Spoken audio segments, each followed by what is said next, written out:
El entierro de Roger Malvin, de Nathaniel Hawthorne. La expedición proyectada en el año 1725 en defensa de las fronteras y que terminó en la renombrada batalla de Lowell es uno de los pocos incidentes de la guerra india susceptibles de la luz fantástica del romance. Dejando a la sombra judiciaria ciertas circunstancias, la imaginación encuentra mucho que admirar en el heroísmo de una pequeña banda que presentó batalla al enemigo 2 veces superior en el corazón de su propio país. La valentía desplegada por ambas partes estuvo de acuerdo con las ideas civilizadas sobre el valor, y aun la caballería andante no se avergonzaría de registrar en sus anales las hazañas individuales de 1 o 2 de aquellos combatientes. La batalla a que nos referimos, aunque fatal para los beligerantes, no tuvo consecuencias funestas para la nación, porque derrocó el poderío de una tribu y condujo a la paz que subsistió durante varios años consecutivos. La historia y la tradición son minuciosas en sus crónicas sobre este asunto, y el capitán de una partida de exploradores en la frontera adquiría renombre militar tan positivo como el del jefe que condujera millares de hombres a la victoria. A pesar de la sustitución de nombres ficticios por los verdaderos, sería fácil reconocer algunos de los incidentes que se refieren en las páginas siguientes, como el mismo relato escuchado de labios de los ancianos sobre la suerte de los pocos combatientes que sobrevivieron en la retirada de la batalla de Lowell. Brillaban alegremente los primeros rayos de sol sobre la copa de los árboles, a cuya pie reposaron la noche anterior 2 hombres, sus miembros fatigados y heridos. Habían preparado su lecho de hojas secas de roble sobre el pequeño plano que se extendía al pie de una roca situada cerca del punto prominente de una de aquellas ondulaciones de terreno que prestan tan variado aspecto a la comarca. La masa de granito, elevando su bruñida y lisa superficie a 15 o 20 pies sobre sus cabezas, semejaba a una gigantesca piedra tumularia, en que las venas naturales parecían formar una inscripción en caracteres olvidados.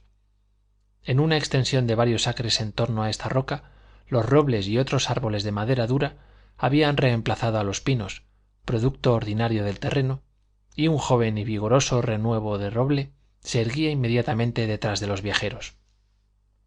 Las graves heridas del hombre más anciano le habían privado del sueño evidentemente, pues apenas se posó el primer rayo de sol en la copa del árbol más elevado, enderezóse penosamente de su posición yacente y se sentó.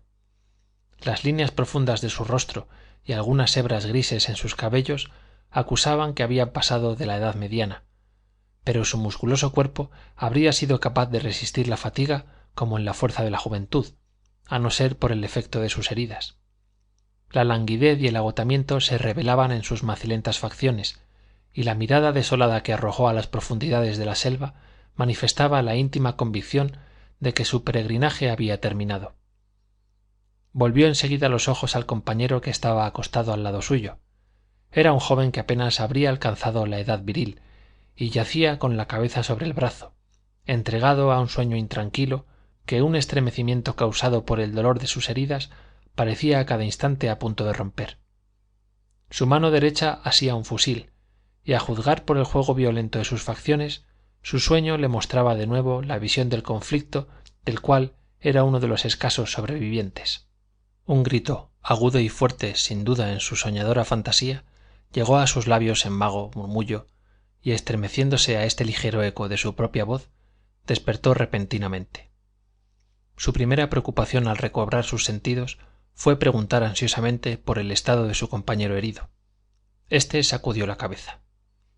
«Rubén, hijo mío», dijo, «esta roca tras de la cual nos encontramos servirá de piedra tumularia a un viejo cazador. Hay todavía largas millas de tétrica soledad ante nosotros, y sería lo mismo para mí aun cuando el humo de la propia chimenea de mi casa estuviera al extremo de esta ondulación de terreno. Las balas indias son más mortíferas de lo que yo pensaba». «Estáis débil por efecto de vuestra caminata de 3 días», replicó el joven, «y un poco de descanso os devolverá las fuerzas. Quedad aquí mientras busco en el bosque las hierbas y raíces que deben sustentarnos, y después de haber comido, apoyándoos en mí, emprenderemos la vuelta al hogar.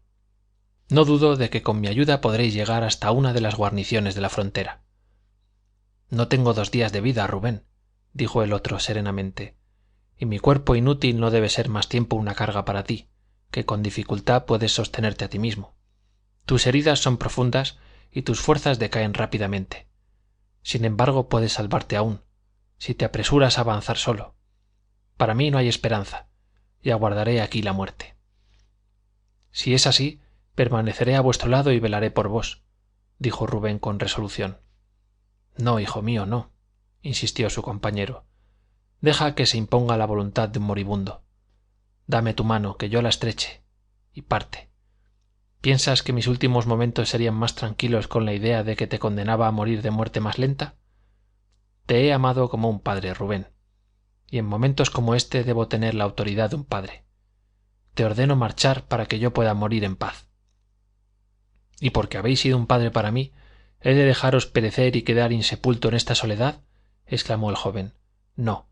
Si vuestro fin se aproxima en verdad, velaré a vuestro lado y recibiré vuestra eterna despedida. Cavaré una tumba aquí, bajo la roca en la cual descansaremos juntos, si la debilidad me hace desfallecer, o si el cielo me da fuerzas, buscaré el camino de mi hogar. En las ciudades y en cualquier parte donde viven los hombres, replicó el otro, se acostumbra a enterrar los muertos. Ocúltanlos así de la vista de los vivos. Pero aquí, donde ningún ser humano pasará quizá en 100 años, ¿por qué no habría de descansar bajo el cielo, cubierto únicamente por las hojas de roble cuando las hagan caer las ráfagas del otoño? Y si de un monumento se tratara, aquí tenemos esta roca gris, donde mi mano moribunda esculpirá el nombre de Roger Malvin, para que los viajeros futuros sepan que reposa aquí un cazador y un guerrero. No te retardes por consiguiente, sino apresúrate al contrario, ya que no por ti mismo, por ella, que quedaría desolada. Malvin pronunció con voz trémula las últimas palabras que produjeron visiblemente hondo efecto en su compañero. Hiciéronle recordar que existen deberes menos cuestionables que el de compartir la suerte de un hombre a quien la muerte de su camarada no iba a beneficiar. No podría afirmarse si algún sentimiento egoísta se abrió paso en el corazón de Rubén, a quien su conciencia hizo aún resistir obstinadamente las súplicas de su compañero. «¡Cuán terrible sería aguardar la muerte en esta soledad!» exclamó el joven. «Un hombre valiente no tiembla en el campo de batalla, y aun la mujer puede morir valerosamente cuando los amigos rodean su lecho. Pero aquí...» «Tampoco temblaré aquí, Rubén Bourne», interrumpió Malvin. «Soy hombre de corazón, y aunque no lo fuera, hay una fuerza superior a la que pueden prestar todos los amigos del mundo. Eres joven y amas la vida. Tus últimos momentos necesitan comodidades que mi naturaleza no reclama, y cuando me hayas depositado en tierra y te encuentres solo, y la noche caiga sobre la selva, sentirás toda la amargura de la muerte a que ahora podías haber escapado. Mas no daré razones egoístas a tu generoso corazón. Abandóname por mi propia conveniencia para que, después de haber murmurado una plegaria por tu salvación, tenga tiempo de arreglar mis cuentas sin sentirme perturbado por pesares terrenales. ¿Y vuestra hija? ¿Cómo me atreveré a afrontar sus miradas?, exclamó Rubén. Me interrogará sobre la suerte de su padre, cuya vida juré defender con la mía propia.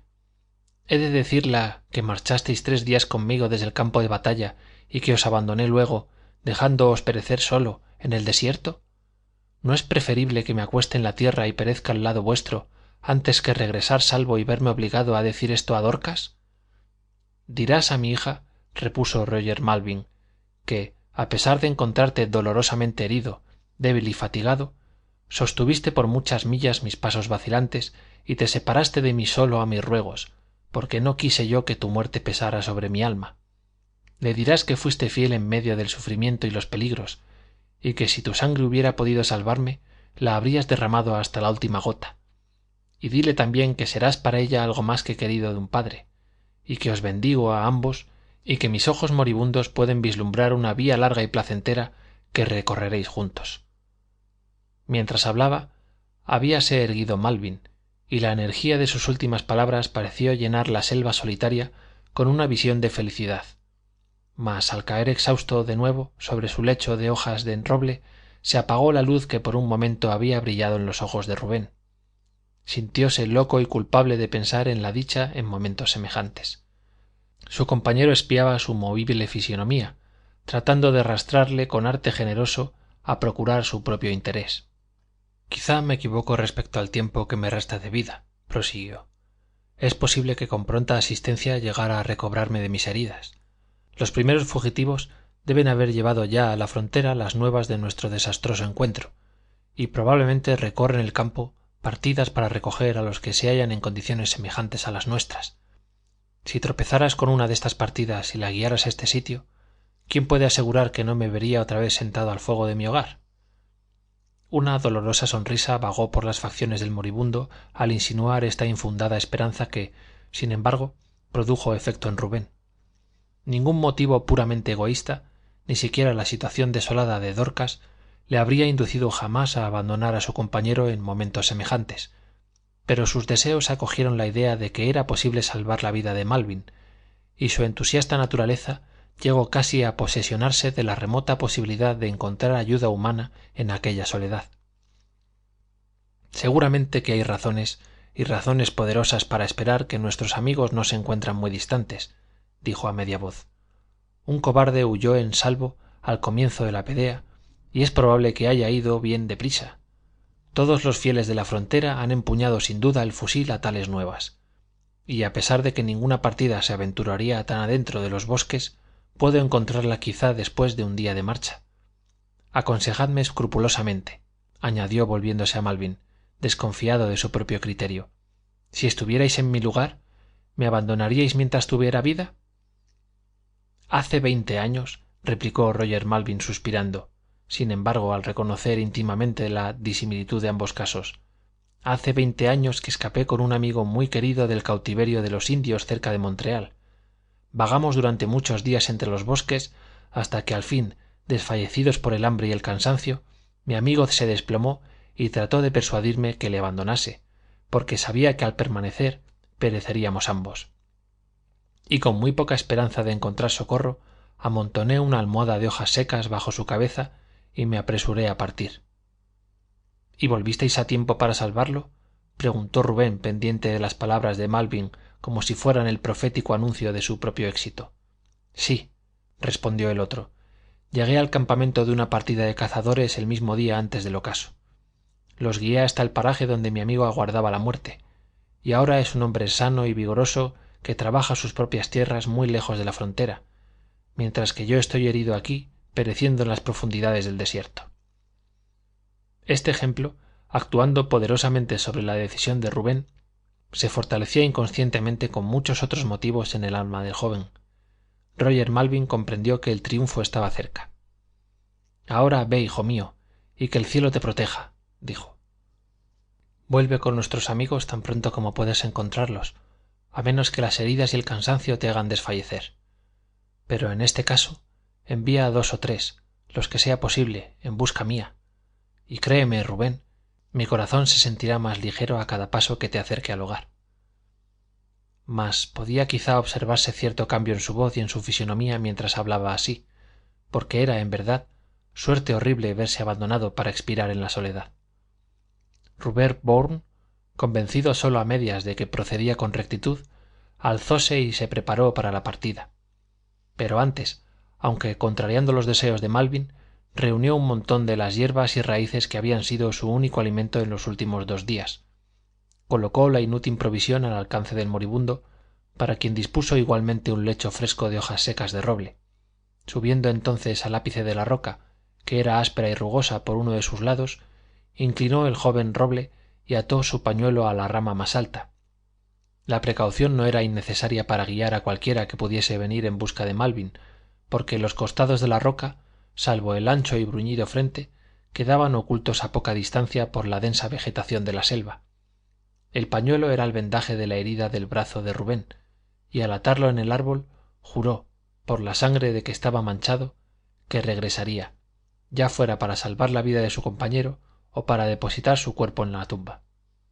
Bajó después y se mantuvo con los ojos bajos, escuchando las últimas palabras de Malvin. La experiencia de éste le sugería numerosos y detallados consejos respecto al viaje del joven a través de la intrincada selva. Habló de ello con serena gravedad, como si enviara al joven de caza o a la guerra mientras quedaba él en seguridad, y de ningún modo como si el rostro humano que contemplaba en aquellos momentos fuera el último que había de ver en su vida. Pero su firmeza se conmovió antes de concluir. lleva mi bendición a Dorcas y dile que mi última plegaria será por ella y por ti. Encarécele de mi parte no conservar amargos sentimientos por tu abandono. Aquí palpitó dolorosamente el corazón de Rubén, porque sé que si tu vida hubiera pesado en favor mío, la habrías sacrificado sin vacilar. Ella se casará contigo después de haber llorado algún tiempo a su padre, y quiera el cielo concederos largos y felices días, y puedan los hijos de vuestros hijos rodear vuestro lecho de muerte.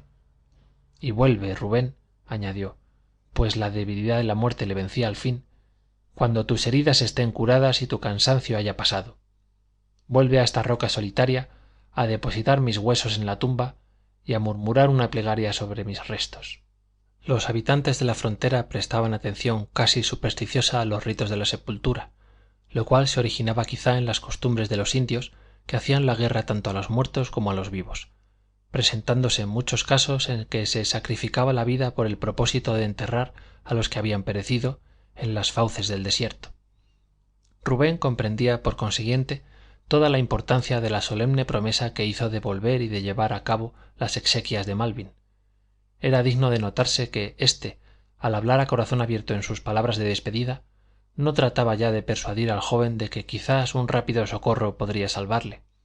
Rubén estaba íntimamente convencido de que era la última vez que veía vivo el rostro de Malvin. Su naturaleza generosa le impulsaba a quedarse a cualquier riesgo hasta que todo hubiera terminado, pero el ansia de vivir y la esperanza de la felicidad se habían fortalecido en su corazón y fue incapaz de resistir.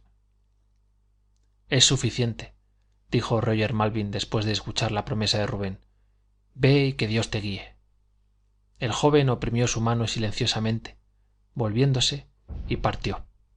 Sus débiles y vacilantes pasos le habían conducido muy poco trecho, sin embargo, cuando la voz de Malvin le llamó de nuevo. Rubén, Rubén, dijo débilmente, y Rubén regresó, y arrodillándose junto al moribundo, levántame y déjame reclinado contra la roca. Fue su última petición. Mi semblante se dirigirá así hacia mi hogar, y podré divisarte un instante más cuando desaparezcas bajo los árboles.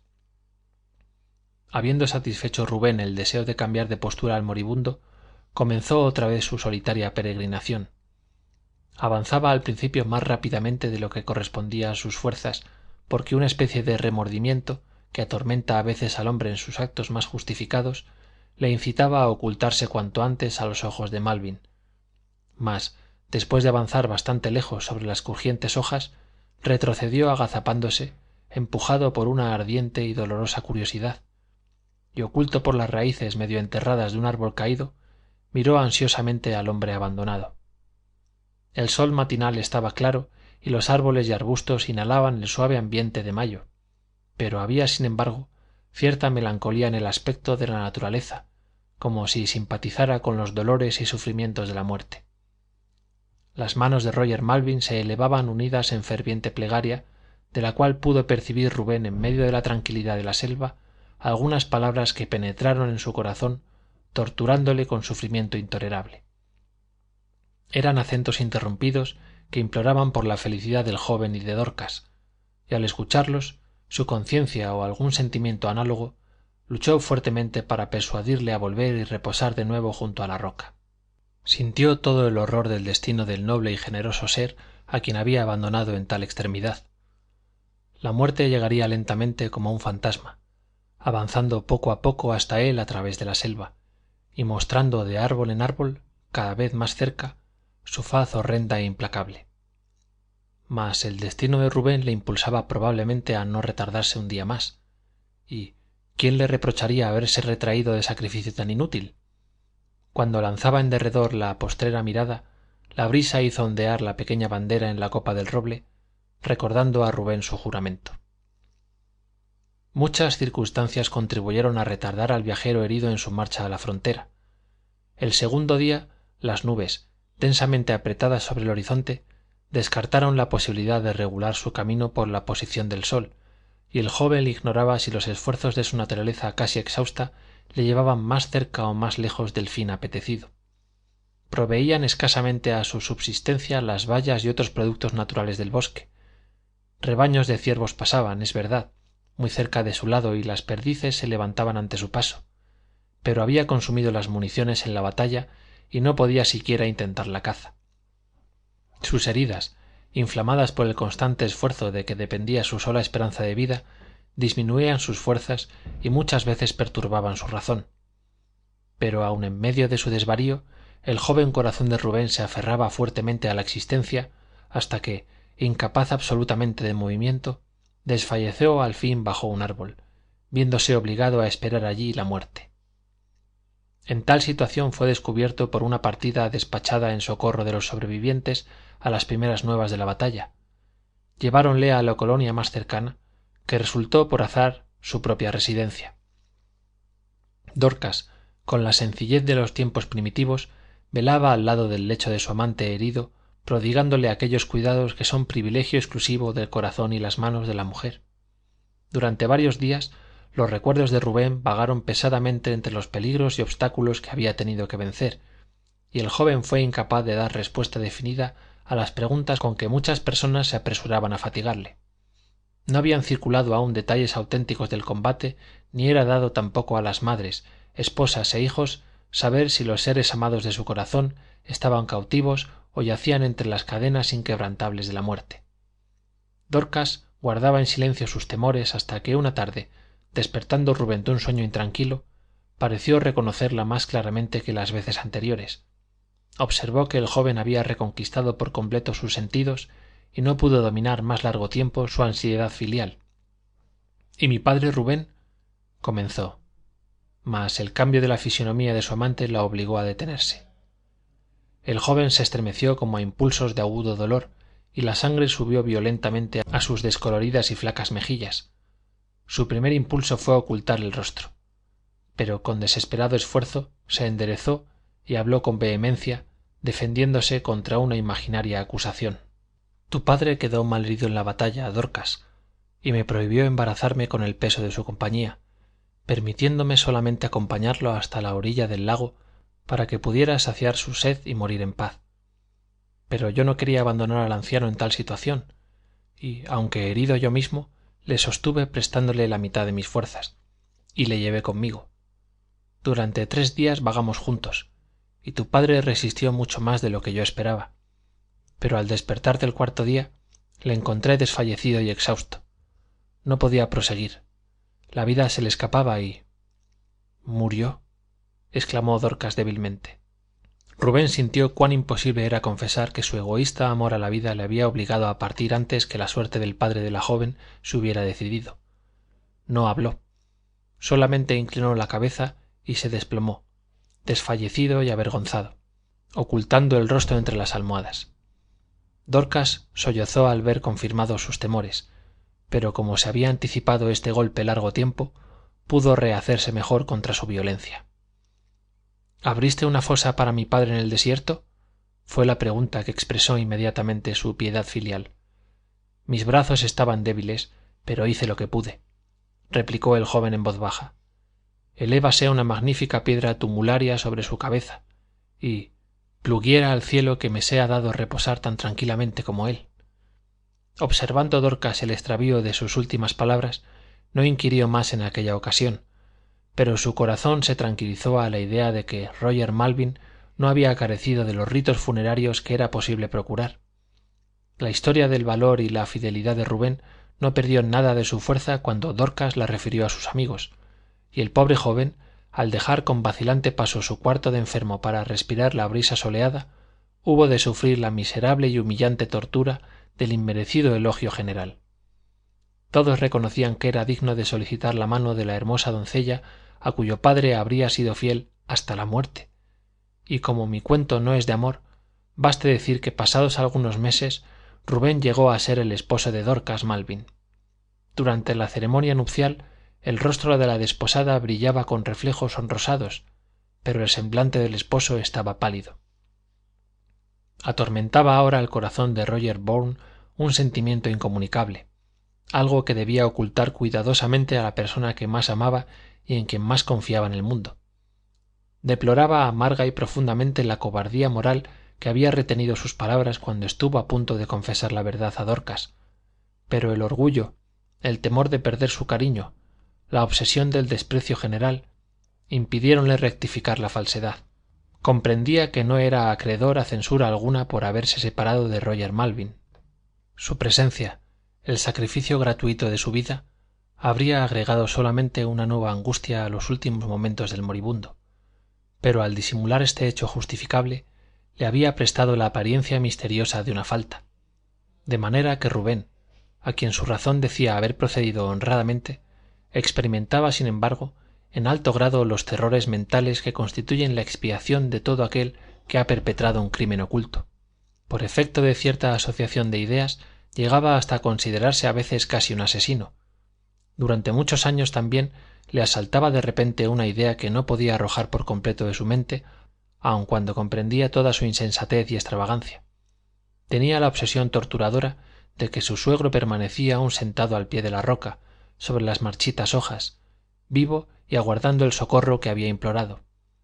Estas alucinaciones mentales aparecían y desaparecían sin que, a pesar de todo, jamás las hubiera tomado Rubén por realidades, pero cuando su ánimo estaba tranquilo y despejado, sentíase consciente de haber faltado a una promesa solemne, y de que un cuerpo insepulto clamaba por él desde el desierto. Mas, a consecuencia de su prevaricación, veíase en la imposibilidad de obedecer a la llamada. Era demasiado tarde para invocar la asistencia de los amigos de Roger Malvin para llevar a cabo el entierro diferido por tanto tiempo, y el supersticioso temor a que eran dados más que nadie los colonos extranjeros retraía a Rubén de aventurarse solo en esta empresa. No sabía siquiera hacia qué lado de la inmensa selva debía buscar la bruñida roca con sus fantásticos caracteres, a cuya base yacía el insepulto cadáver. Sus recuerdos de todo el viaje eran muy indistintos, y la última parte no había dejado impresión alguna en su memoria. Sentía, sin embargo, un impulso constante, una voz perceptible sólo a sus oídos que le ordenaba volver y redimir su promesa, y tenía la convicción extraordinaria de que al tratar de efectuarlo llegaría directamente hasta los restos de Malvin. Mas, año tras año, seguía desobedeciendo esta intimación desoída aunque sentida. Este último y secreto pensamiento llegó a convertirse en una cadena que liaba su espíritu y roía su corazón como una serpiente, transformándole poco a poco en un hombre irritable, melancólico y abatido. En el transcurso de algunos años de matrimonio se presentaron notables cambios en la prosperidad de Rubén y Dorcas. Toda la riqueza del primero había consistido en su corazón sano y sus brazos robustos, mientras Dorcas, única heredera de su padre, hizo dueño a su esposo de una granja cultivada de antiguo, más extensa y mejor provista que la mayor parte de los establecimientos de la frontera. Rubén Bourne era, sin embargo, un propietario descuidado. En tanto que las tierras de los otros fructificaban anualmente cada vez más, las suyas se arruinaban en igual proporción. El desaliento por la agricultura había disminuido con la terminación de la guerra india, durante la cual viéronse los hombres obligados a manejar con una mano el arado y el mosquete con la otra, juzgándose afortunados si los salvajes no destruían el producto de su arriesgada labor ya en las sementeras o en los graneros. Pero Rubén no aprovechó de las nuevas condiciones del país, ni tuvieron éxito sus escasos intervalos de aplicación industriosa a sus negocios. La irritabilidad por la cual habría llegado a distinguirse era otra de las causas de su decreciente prosperidad, ocasionándole continuos disgustos en sus inevitables relaciones con los colonos vecinos. El resultado de todo esto fueron juicios innumerables, porque el pueblo de la Nueva Inglaterra, en los primeros tiempos y en medio de las salvajes condiciones del país, adoptaba siempre que le era posible el método legal para zanjar sus diferencias. En una palabra, la gente no simpatizaba con Rubén Bourne, y completamente arruinado algunos años después de su matrimonio, restábale un solo recurso para luchar contra la mala suerte que venía persiguiéndole: abrirse paso entre los rincones más escondidos de la selva y procurarse la subsistencia en algún paraje virgen del desierto. Rubén y Dorcas tenían un hijo de su matrimonio, llegado ya a la edad de 15 años, hermoso adolescente que prometía gloriosa virilidad. Estaba especialmente dotado para las salvajes proezas de la vida de la frontera, en las cuales empezaba ya a sobresalir. Tenía el pie ligero, la puntería exacta, rápida comprensión y corazón animoso y jovial, de manera que todos los que preveían la repetición de la guerra india hablaban de Cyrus Bourne como de un jefe futuro para la colonia. Rubén amaba al mancebo con profundo y reconcentrado ardor, como si todo lo que había de bueno y feliz en su naturaleza se hubiera transmitido a su hijo con la fuerza de su afección. Aun Dorcas, amante y amada, le era mucho menos cara que el joven, porque los secretos pensamientos y emociones solitarias de Rubén habíanle vuelto egoísta poco a poco, y sólo era capaz de amar profundamente aquello que representaba o que él imaginaba un reflejo o renovamiento de su propia naturaleza. Se reconocía en Cyrus como había sido en sus lejanos días, y parecía a veces compartir el espíritu del mancebo y revivir a una vida nueva y feliz. Rubén partió acompañado de su hijo a la expedición emprendida por el objeto de elegir el trozo de terreno que deberían cultivar y derribar y quemar los árboles, labor necesariamente preliminar al transporte de sus enseres domésticos.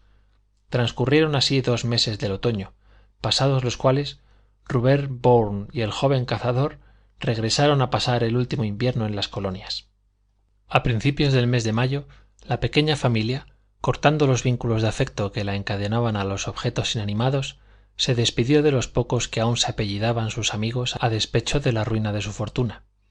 La tristeza de la partida mitigábase en diversas formas en cada uno de los peregrinos. Rubén, hombre caprichoso y misántropo a causa de su desdicha, partió con su severa fisonomía habitual y con los ojos bajos, sintiendo poca pesadumbre y desdeñando reconocerla. Dorcas, sollozando fuertemente por el desgarramiento de los lazos con que su naturaleza sencilla y afectuosa se había unido al lugar, sentíase de otro lado, confortada a la idea de que los seres queridos de su corazón marchaban con ella y que estarían reunidos donde quiera que se dirigiesen. Y el mancebo, a la vez que enjugaba una lágrima en sus ojos, pensaba en el placer de las aventuras que le brindaba la selva jamás hollada. Oh, ¿quién no ha deseado, en el entusiasmo de un ensueño a ojos abiertos, vagar en la inmensidad de un desierto estival, sintiendo en el brazo el peso ligero de una criatura dulce y bella? Los jóvenes no encontrarían más barrera a su paso libre y triunfante que el bullente océano o las montañas coronadas de nieve. El hombre tranquilo elegiría su hogar allá donde la naturaleza ha provisto doble riqueza, en el valle de algún transparente arroyuelo, y cuando la edad provecta le alcanzara allí, tras largos años de esta pura existencia, encontraríale convertido en el padre de una raza, en el patriarca de un pueblo, en el fundador de lo que estaba llamado a ser una nación. Y cuando la muerte llegara hasta él, como el dulce sueño que invocamos tras un día de felicidad, sus numerosos descendientes llorarían sobre sus venerados restos, envuelto por la tradición en misteriosos atributos. Sería semejante a un dios para las generaciones venideras, y su posteridad más remota le miraría en un pedestal, dominando el valle milenario en el esplendor de su gloria.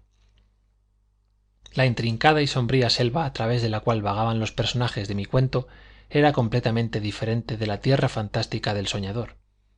Posesionábase de su existencia la naturaleza, a pesar de todo, y las aflictivas preocupaciones traídas del mundo exterior eran lo único que se oponía ahora a su felicidad. Una robusta y peluda caballería, que conducía todas sus riquezas, no protestaba por el pequeño peso de Dorcas, que se le agregaba a veces, ya que generalmente el vigor de su raza la sostenía al lado de su marido durante la última parte de la jornada diaria. Rubén y su hijo, con el mosquete al hombro y el hacha colgada a la espalda, conservaban su paso infatigable, espiando con ojos de cazador las piezas que servían para su sustento.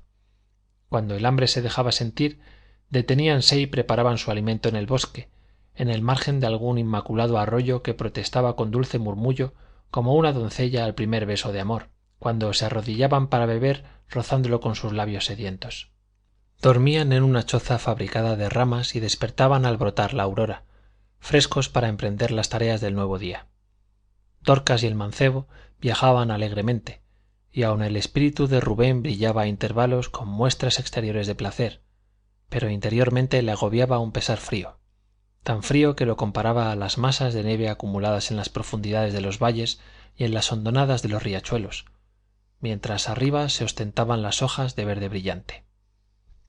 Cyrus Bourne tenía suficiente conocimiento de la selva para advertir que su padre no seguía el mismo rumbo que tomaron en su expedición del pasado otoño.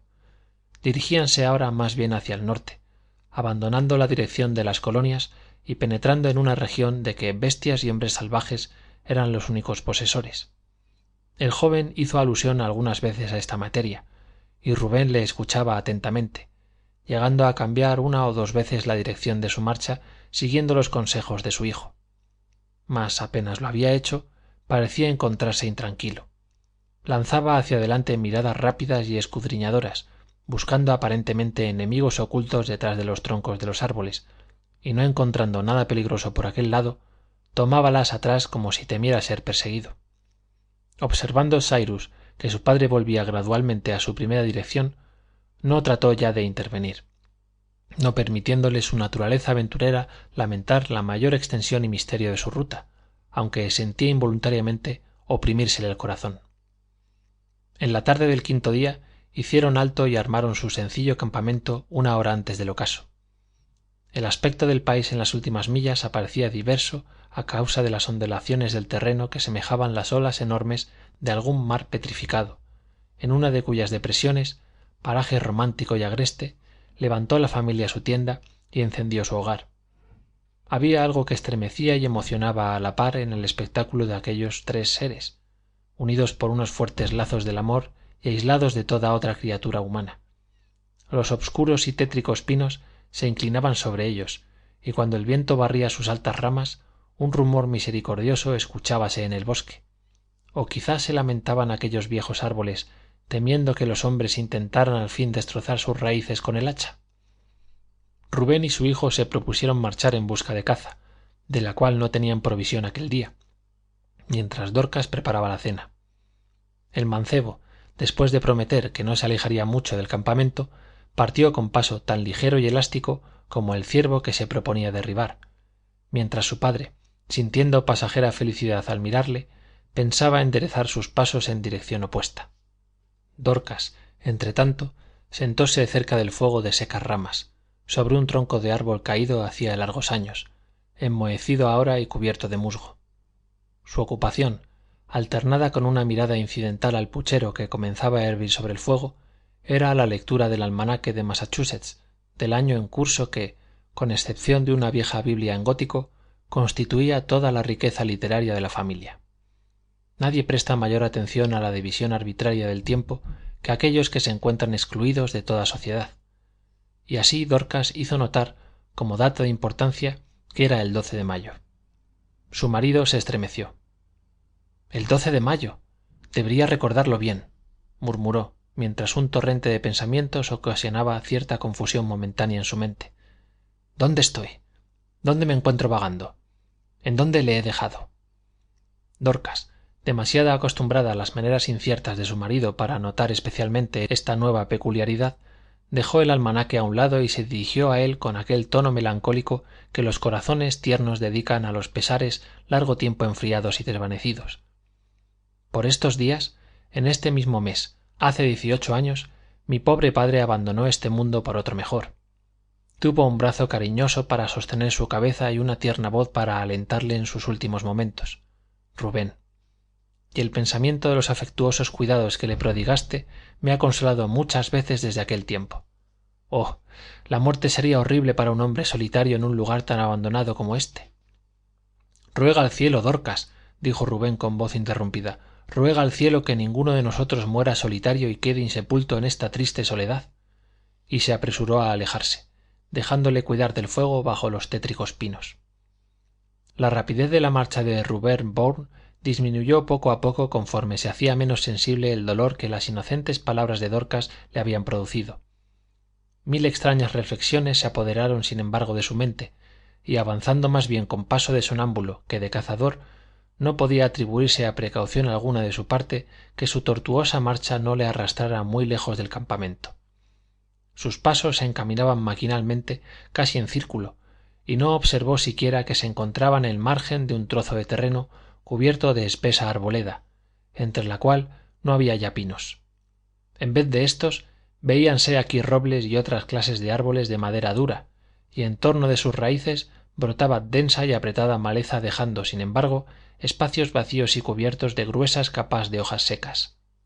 Cada vez que el roce de las ramas o el crujido de los troncos producía algún rumor, como si la selva despertara de un sueño, Rubén levantaba instintivamente el mosquete que reposaba en su brazo y lanzaba una mirada rápida y escrutadora por todos lados. Mas, convencido por su ligera observación de que ninguna pieza se aproximaba, entregábase de nuevo a sus pensamientos. Meditaba sobre la extraña influencia que le había arrastrado tan lejos en las profundidades del desierto y fuera de su rumbo premeditado.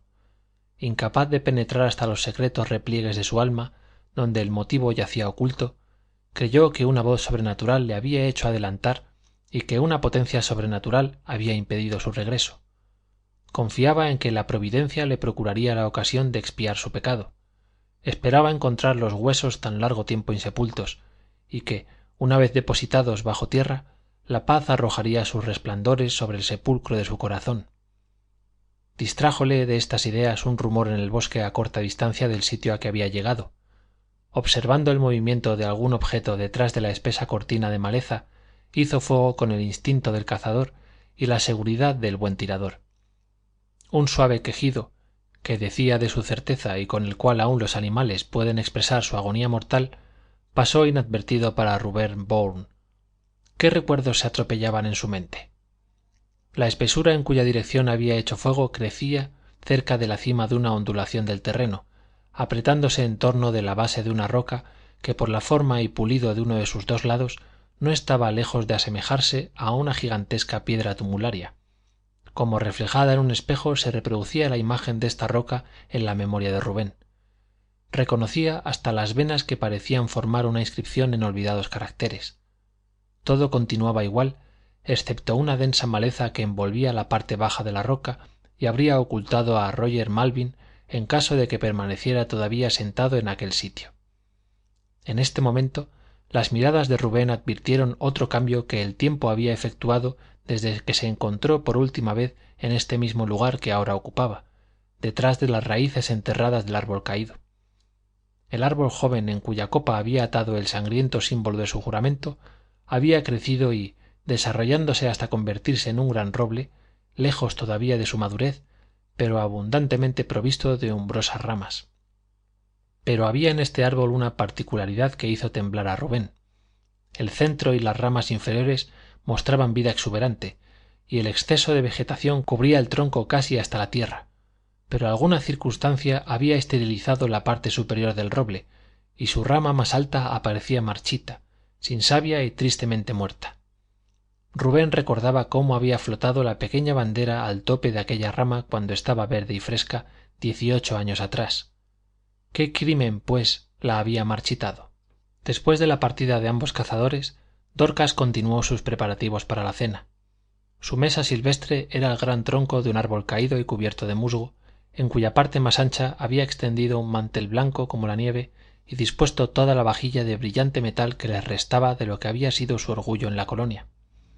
Era algo extraño encontrar aquel rincón de lujo doméstico en el seno desolado de la naturaleza. El sol lanzaba todavía sus resplandores sobre las ramas altas de los árboles que crecían en terreno elevado, pero las sombras de la tarde obscurecían ya la hondonada donde habían acampado, y el fuego comenzaba a enrojecerse reflejándose en los negros troncos de los pinos o revoloteando sobre la densa y obscura masa de follaje que circundaba aquel paraje. Dorcas no estaba triste, porque sentía que era preferible viajar en el desierto con los amados de su corazón que vivir aislada en medio de una multitud que no se interesara por ella. Mientras se ocupaba en arreglar asientos de trozos de madera cubiertos de hojas para Rubén y su hijo, flotaba su voz en la selva sombría siguiendo el ritmo de una canción aprendida en la juventud. La ruda melodía, producción de un bardo que no conquistó la gloria, describía una noche de invierno en una cabaña de la frontera, cuando la familia, asegurada contra las irrupciones de los salvajes por las avalanchas de nieve, se regocijaba al fuego de su hogar. Toda la canción poseía el indecible hechizo peculiar de la idea original, pero 4 líneas insistentemente repetidas brillaban entre el conjunto como el fuego de los corazones cuya alegría celebraban. En ellas, con la magia de unas cuantas palabras, había destilado el poeta la verdadera esencia del amor de la familia y de la felicidad doméstica, y eran un cuadro y un poema a la par. Mientras Dorcas cantaba, los muros de su casa abandonada parecían rodearla. No veía ya los tétricos pinos ni escuchaba el rumor del viento que enviaba, sin embargo, su fuerte hálito a través de las ramas con cada verso, a morir allá lejos en hondo lamento cargado de los ecos de la canción. Sobrecogióse al ruido de un disparo en las cercanías del campamento, y, sea a causa del repentino estallido o de su soledad al lado del fuego, comenzó a temblar violentamente. Mas enseguida rió con todo el orgullo de su corazón maternal. «Mi bello cazador, mi hijo ha derribado algún ciervo», exclamó, recordando que Cyrus había partido a cazar en la dirección hacia donde resonó el tiro. Aguardó un espacio razonable de tiempo, creyendo escuchar sobre las crujientes hojas el paso ligero de su hijo que volvía a referir sus proezas, pero el joven no apareció inmediatamente, y entonces ella lanzó su alegre voz a encontrarle entre los árboles. «Cyrus, Cyrus». Aún se retardaba la aparición, y Dorcas decidió ir personalmente a su encuentro, ya que el disparo había sido muy cerca al parecer. Quizás si su ayuda era también necesaria para traer al campamento el venado que se lisonjeaba haber derribado a su hijo. Se adelantó, de consiguiente enderezando sus pasos en la dirección del ya lejano disparo, y cantando mientras avanzaba para que el mancebo pudiera advertir su llegada y correr a su encuentro. Tras cada tronco de árbol y cada sitio que podía servir de escondite, creía descubrir el semblante de su hijo riendo con la malicia jovial que nace de la afección. El sol estaba ya muy bajo en el horizonte, y la luz que atravesaban los árboles era suficientemente indecisa para crear muchas ilusiones en su bien preparada fantasía. Varias veces creyó vagamente ver su rostro mirándola entre las hojas, y una vez imaginó que la hacía señas desde la base de una escarpada roca. Mirando este objeto con más atención, encontró que no era más que el tronco de un roble cubierto hasta el suelo de pequeñas ramas, una de las cuales, más saliente que las otras, movíase a impulsos de la brisa. Rodeando la base de la roca, se encontró súbitamente junto a su marido, que había llegado por otra dirección.